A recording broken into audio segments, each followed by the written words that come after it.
गेल्या काही दिवसांपासून एक पोस्ट समाज माध्यमांवर व्हायरल होत आहे. We thought TCS like a government job अशी ती पोस्ट आहे. टेक महिंद्रामध्ये काम करणाऱ्या एका कर्मचाऱ्याने ही पोस्ट केली आहे.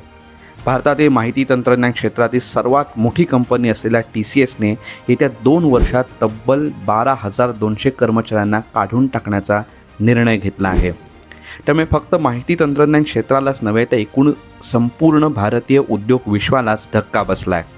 एकूणच या निर्णयाबद्दल जी माहिती समोर येत आहे त्याहून ही कपात AI म्हणजे कृत्रिम बुद्धिमत्तेच्या वापरामुळे होत नाही आहे.